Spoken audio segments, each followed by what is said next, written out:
ഫഹദ് ഫാസിൽ ഇവിടെ വന്ന് അദ്ദേഹത്തിന് അസുഖം മാറിയോ ഇല്ലയോ എന്ന് അദ്ദേഹമാണ് പറയുന്നത്. മനുഷ്യനെ അടുപ്പിക്കാൻ പാടില്ല, ദുഷ്ടരാണ്. കേരളത്തിൽ അനർത്ഥങ്ങൾ ഉണ്ടാകും.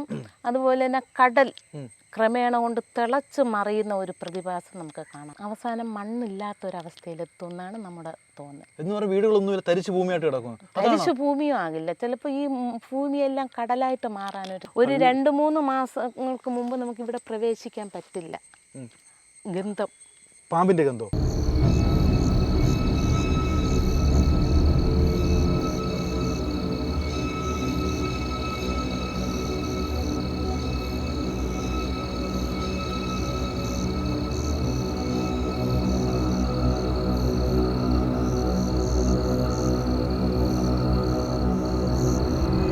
ഞാൻ ബ്രഹ്മ ആര്യാംബിക ഭാസ്കര. ഇത് പോങ്കോട് ദേവിമലക്കാവ്. ഇവിടുത്തെ ക്ഷേത്രത്തിൽ പൂജയാണ് എൻ്റെ ജോലി. പിന്നെ എനിക്ക് വളരെയധികം എൻ്റെ ജീവിതത്തിലെ ഏറ്റവും വലിയ ആഗ്രഹമാണ് ഈ കാവിൽ ശിഷ്ടകാലം കഴിച്ചു കൂട്ടുക എന്നുള്ളത്. എനിക്ക് മനുഷ്യനെ മാത്രമാണ് പേടി, വേറെ ഒരു ജീവികളെയും പേടിയില്ല. മനുഷ്യൻ ചതിക്കും. ഇവിടെ ഒറ്റയ്ക്ക് എപ്പോഴും സമയം കിട്ടുമ്പോഴൊക്കെ വന്നിരിക്കുമോ? കൂടുതൽ സമയം ഞാൻ ഇവിടെയാണ് ചെലവഴിക്കുന്നത്. രാത്രിയാകുമ്പോൾ ഇവിടെ 8 മണി വരെ പൂജയുണ്ട്. പൂജ കഴിഞ്ഞ് ശ്രീകോവിൽ നട അടച്ച് വീട്ടിൽ പോകും. ഈ ശരീരത്തിലെ അമ്മയുടെ ശരീരത്തിൽ ദേവീ ശക്തി ഉണ്ടല്ലേ? ഉണ്ടാകണമല്ലോ, അതുകൊണ്ടാണല്ലോ പല കാര്യങ്ങൾ അറിയാൻ പറ്റുന്നത്. അപ്പം എവിടെ ഇരിക്കും സാധാരണ വരുവാണെങ്കിൽ? ഈ ശിലകളിൽ എവിടെയെങ്കിലും എനിക്ക് അപ്പോഴെവിടെ ഇരിക്കണമെന്ന് തോന്നും, അവിടെ അങ്ങ് ഇരിക്കും.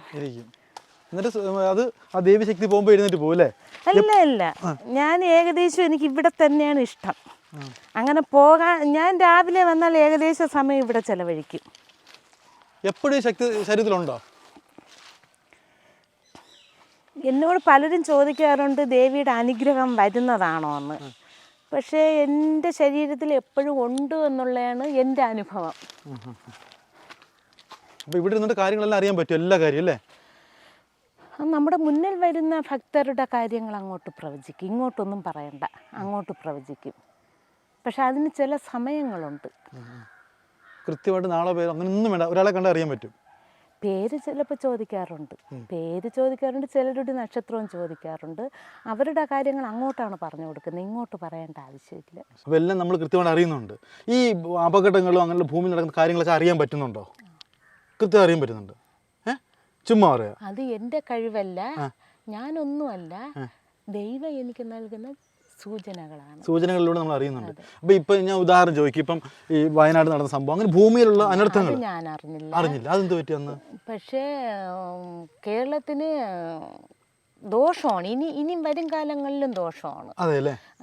ഇത് വയനാട് നടക്കുന്ന സംഭവം വേണമെങ്കിൽ എനിക്ക് ഞാൻ അറിഞ്ഞു എന്നൊക്കെ പറയാം, ഞാൻ കള്ളം പറയില്ല. ആ സംഭവം എനിക്കറിയില്ലായിരുന്നു.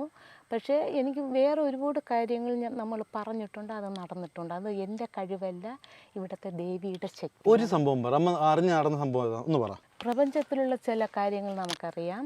പിന്നീട് നമുക്ക് ഇവിടെ നമ്മുടെ മുന്നിൽ വന്നതിൽ നമ്മളെ ഏറ്റവും കൂടുതൽ വേദനിപ്പിച്ച ഒരു സംഭവമുണ്ട്. അത് ഇവിടെ തൊട്ടടുത്തുള്ള ഒരു മധുസൂദനൻ നായർ എന്ന് പറഞ്ഞൊരു പയ്യനുണ്ട്. അപ്പോൾ അവൻ ഞങ്ങളുടെ കാവിൽ വന്നിട്ടേ ഇല്ല. പക്ഷെ ഒരു പ്രാവശ്യം ഉത്സവ സമയത്ത് ആ പയ്യൻ ഇവിടെ വന്നു. ഇവിടെ തൊട്ടടുത്താണ്. വന്നിട്ട് ഇങ്ങനെ നമ്മുടെ അടുത്ത് നിന്നപ്പം നമ്മൾ പറഞ്ഞു വളരെയധികം ദുരിതങ്ങളും ദോഷങ്ങളും ഉണ്ടെന്ന് പറഞ്ഞു. അപ്പം ആ പയ്യൻ ചോദിച്ചു എന്താണെന്ന് ചോദിച്ചു. അപ്പം നമ്മൾ പറഞ്ഞു ദുർമരണം കാണുന്നുണ്ട്, ദോഷങ്ങൾ കാണുന്നുണ്ടെന്ന് പറഞ്ഞു. ആ ഉത്സവ സമയത്താണ് ധാരാളം ആൾക്കാർ ഇവിടെ നിൽക്കുകയായിരുന്നു. അപ്പം ആ പയ്യൻ ചോദിച്ചു അതിനെന്താണ് പരിഹാരമെന്ന് ചോദിച്ചു. നമ്മൾ പറഞ്ഞു പൗർണമികൾ തോറും ഇവിടെ വന്ന് തൊഴാൻ പറഞ്ഞു. അവൻ സമ്മതിച്ച് ഇവിടെ നിന്ന് റോഡിൽ കയറി. അല്ല നരിക്കോട് കയറി. നരിക്കോട് കയറിയപ്പോൾ അവന് വരാൻ താല്പര്യം ഉണ്ടായിരുന്നിരിക്കാം, എന്താണെന്ന് നമുക്കറിയില്ല. പക്ഷെ അവിടെ കയറിയപ്പം നമ്മുടെ ശത്രുക്കൾ കുറേ അവിടെ ഉണ്ടായിരുന്നു. അവർ പറഞ്ഞു കൊടുത്ത് എടാ നീ അതൊക്കെ ചുമ്മാ അവർ കള്ളം പറയുന്നതാണ്, നീ അവിടെ പോകരുത്, അവർക്ക് അവിടെ കാവിൽ ആള് പോകാൻ കരുതി അവരൊരു ഷോ പറയുന്നതാണെന്ന് പറഞ്ഞു. ഞാൻ ആരെയും കുറ്റപ്പെടുത്തുന്നതല്ല, എനിക്കതിൽ വിഷമമുണ്ട് ആ പയ്യൻ്റെ കാര്യത്തിൽ. കുറച്ച് മാസങ്ങൾ കഴിഞ്ഞപ്പോൾ അവൻ ആത്മഹത്യ ചെയ്തു. 3ൻ്റെ അന്ന് പ്രേതം അറിഞ്ഞുള്ളൂ, മരിച്ചെന്നുള്ളത് 3ൻ്റെ അന്നേ അറിഞ്ഞുള്ളൂ. അപ്പം അതിലെനിക്കൊരു വിഷമമുണ്ട്, കാരണം ആ പയ്യൻ ചിലപ്പോൾ രക്ഷപ്പെടുമായിരുന്നു. യഥാർത്ഥത്തിൽ അമ്മയെ ധിക്കരിച്ചിട്ടാണ് ആ ഒരു സംഭവം കിട്ടിയത്. അല്ല ധിക്കരിച്ചത് കൊണ്ടല്ല, ദുഷ്ടരായ കുറെ ജനങ്ങൾ അവനെ പറഞ്ഞ് തെറ്റിദ്ധരിപ്പിച്ചാൽ അവന് സമാധാനമില്ല, ആത്മഹത്യ ചെയ്തു. അല്ല, അങ്ങനെ അവന് ആത്മഹത്യ ഉണ്ട് അവന്റെ ജീവിതത്തിൽ. അപ്പൊ അത് നമ്മൾ മുൻകൂട്ടി കണ്ടിട്ടാണ് ഇങ്ങനെ ദുർമരണം നടക്കും എന്ന് പറഞ്ഞായിരുന്നു. അവനോട് പറഞ്ഞായിരുന്നു. അതെ അതെ. അപ്പൊ അമ്മയുടെ ദേഹത്ത് എപ്പോഴും ശക്തി ഉണ്ടല്ലേ? അപ്പൊ എന്ത് ശക്തിയാണ് ഇരിക്കുന്നത് അറിയാൻ പറ്റുമോ? ഭദ്രകാളി, ശിവഭഗവാൻ, ഒരുപാട് ദൈവമുണ്ടോ? ദൈവം 33 ദേവന്മാർ. എന്റെ ദേഹത്താണോന്ന് എനിക്കറിയില്ല. എനിക്ക് ഈ സൂചനകൾ എല്ലാം തരുന്നത് അവരാണ്, എന്റെ കഴിവല്ല.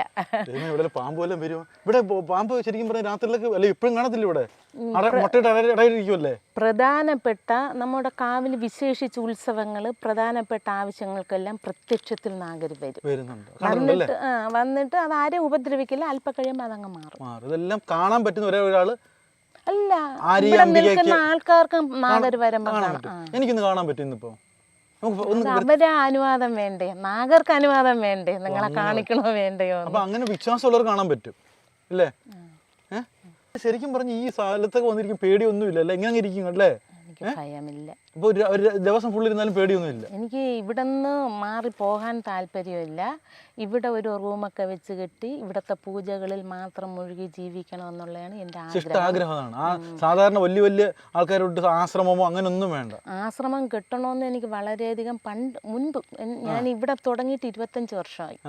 അപ്പോൾ എനിക്ക് ആദ്യ കാലങ്ങളിലൊക്കെ ആശ്രമം കെട്ടണമെന്ന് താല്പര്യം ഉണ്ടായിരുന്നു.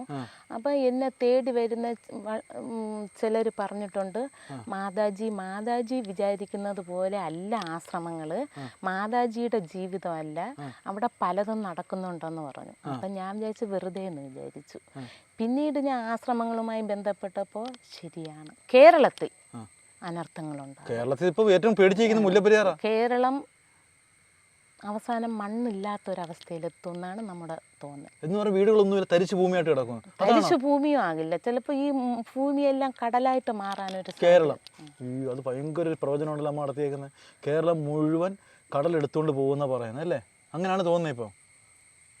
അത് ഇന്നും നാളെയൊന്നും അല്ല, വർഷങ്ങൾ കൊണ്ട് ക്രമേണ കടലായി മാറും. ഈ മുല്ലപ്പെരിയാർ ഇപ്പോൾ ഒരുപാട് ആൾക്കാർ അറിയുന്നുണ്ടല്ലോ, അണക്കെട്ട് പൊട്ടും, ഇപ്പം പൊട്ടും, പിന്നെ പൊട്ടും എന്ന് പറഞ്ഞുകൊണ്ടിരിക്കുക. അതിനെന്തെങ്കിലും സംഭവിക്കുമോ? ഈ പ്രേക്ഷകർ ഇങ്ങനെ എന്തെങ്കിലും അമ്മ ധ്യാനത്തിലേക്ക് പോയി, ഇനിയാണ് സംഭവം. അപ്പോൾ ശരിക്കും പറഞ്ഞാൽ എല്ലാവരും ആകാംക്ഷയോട് കാത്തിരിക്കുന്നതാണ് മുല്ലപ്പെരിയാറിന് എന്തെങ്കിലും സംഭവിക്കുമോ ഇല്ലയോ എന്നുള്ളത്. എന്നും TV തുറന്നാൽ പേടി, ഓൺലൈൻ മീഡിയ തുറന്നാൽ പേടി, എല്ലാവർക്കും പേടിയാണ്. ഇപ്പോൾ അതിൻ്റെ ഉത്തരം കൃത്യമായിട്ട് അമ്മ തരാൻ പോവുകയാണ്. അമ്മയുടെ ശരീരത്തിലേക്ക് ഏതോ ദൈവത്തെ ആവാഹിച്ച് കയറ്റാൻ പോവുകയാണ്. അത് ശിവനാണോ? അമ്മ ഒന്ന് വെട്ടി. മുല്ലപ്പെരിയാറിനെ കുറിച്ച് നമുക്ക് ഒരു അഭിപ്രായവും ഇല്ല. കാരണം ഒരു വിഭാഗം പറയുന്നു പൊട്ടുമെന്ന്, ഒരു വിഭാഗം പറയുന്നു പൊട്ടില്ല എന്ന്. അപ്പം ഇതിൽ ഏത് അഭിപ്രായം നമ്മൾ പറഞ്ഞാലും രണ്ടും ആൾക്കാർ മുൻകൂട്ടി പറഞ്ഞു കഴിഞ്ഞു. അപ്പം നമ്മളത് അല്ല,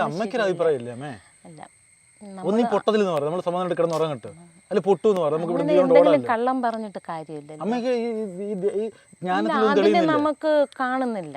വെള്ളം ഇങ്ങനെ നിറഞ്ഞു നിൽക്കുന്നതായിട്ട് മാത്രമേ കാണുന്നുള്ളൂ, പൊട്ടിപ്പോകുന്നതായിട്ട് കാണുന്നില്ല. വെള്ളം നിറഞ്ഞിരിക്കുന്നതായിട്ട് കാണുന്നു. അതെ അതെ. കേരളത്തിൽ അനർത്ഥങ്ങൾ ഉണ്ടാകും. അതുപോലെ തന്നെ കടൽ ക്രമേണ കൊണ്ട് തിളച്ച് മറിയുന്ന ഒരു പ്രതിഭാസം നമുക്ക് കാണാൻ പറ്റും. ചൂട് കാരണം കടൽ തിളച്ച് മറിയുന്ന ഒരു പ്രതിഭാസം എല്ലാവർക്കും നഗ്നമായ കണ്ണുകൊണ്ട് കാണാൻ പറ്റും. അമ്മയുടെ പേര് വല്ലാത്തൊരു പേരാണ്. ഈ പേരെങ്ങനെ സ്വീകരിച്ച്? അമ്മയുടെ പേര് നമ്മുടെ അച്ഛനും അമ്മയും നമുക്കിട്ട അജിതകുമാരി. ശ്രേഷ്ഠമായ വിജയം കൈവരിക്കുന്നവൾ എന്നാണ് അജിതകുമാരിയുടെ അർത്ഥം. ഈ പേര് ചെമ്പഴന്തി ഉണ്ണിപ്പിള്ള എന്ന് പറഞ്ഞ് ഒരു ആത്മീയ ആചാര്യനുണ്ട്. അദ്ദേഹം എല്ലാ വർഷവും ഇവിടെ ആത്മീയ പ്രഭാഷണം നടത്താൻ വരും ഉത്സവത്തിന്. അപ്പം അദ്ദേഹം ഇട്ട ഒരു പേരാണ് ബ്രഹ്മ ആര്യാംബിക ഭാസ്കര. ഇവിടെ താമസിക്കണമെന്നാണ് വർഷങ്ങൾ കൊണ്ട് നമ്മുടെ ആഗ്രഹം. പക്ഷെ ഇവിടെ റൂമൊക്കെ വെച്ച് കെട്ടാനുള്ള സാമ്പത്തികം ഇല്ല. ഇവിടെ പലരും പലവിധ രോഗങ്ങൾ 10-20 വർഷം കൊണ്ട് മാറാത്ത രോഗങ്ങൾ ഇവിടെ വരും. നമ്മൾ രോഗം മാറും, അത് നമ്മുടെ കഴിവല്ല, നമ്മൾ ആൾ ദൈവമൊന്നും അല്ല, എങ്കിലും മാറ്റി വിടുന്നുണ്ട്. പക്ഷെ നമ്മൾ ആരോടും ഇന്ന് വരെയും പ്രതിഫലം ചോദിച്ചിട്ടില്ല. അപ്പം വരുന്നവർ വരും, അവരെ കാര്യങ്ങൾ ആ പടിയെ അങ്ങ് പോകും. ഇത് നാഗയക്ഷിയമ്മ, അത് അനന്ത ഭഗവാൻ, അത് നാഗകന്യക. 3 ശിലകളിൽ ഇതിനകത്തുണ്ട്.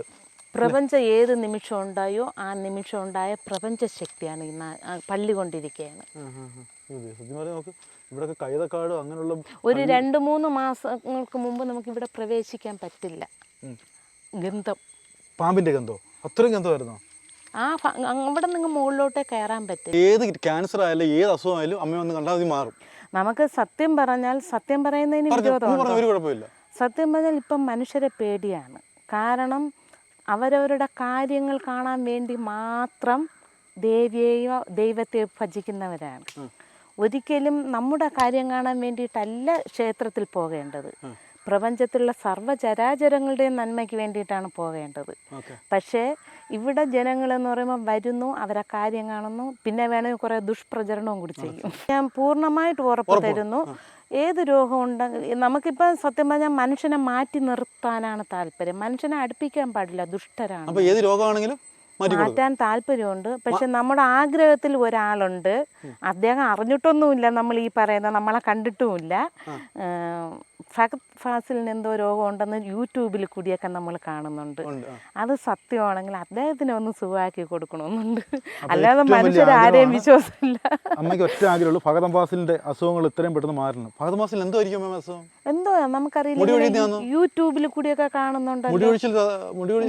കുട്ടിക്കാലം മുതലേ എന്തോ അസുഖമുണ്ട്, അതിപ്പോഴാണ് കണ്ടുപിടിച്ചതെന്നൊക്കെ പറഞ്ഞാൽ അത് സത്യമാണോന്നും നമുക്കറിയില്ല. അപ്പൊ അങ്ങനെ ഫഹദ് ഫാസിൽ അസുഖം ഉണ്ടെങ്കിൽ തീർച്ചയായിട്ടും ആര്യ അംബിക എടുത്ത് വന്ന് അത് നമ്മുടെ ഒരു ആഗ്രഹമാണ്, മാറ്റിക്കൊടുക്കാം. അദ്ദേഹത്തിന് അസുഖം ഉണ്ട് എന്നുള്ളത് സത്യമാണെങ്കിൽ ധൈര്യമായിട്ട് വരിക, മാറ്റി കൊടുക്കാമെന്ന് നമ്മൾ ഉറപ്പ് പറയുന്നില്ല, അദ്ദേഹമാണ് അത് പറയുന്നത്. ഞാനൊരു കാര്യം ചോദിക്കട്ടെ, ഫഹദ് ഫാസിൽ ഇവിടെ വന്ന് അദ്ദേഹത്തിന് അസുഖം മാറിയോ ഇല്ലയോ എന്ന് അദ്ദേഹമാണ് പറയുന്നത്, അല്ല നമ്മളല്ലല്ലോ.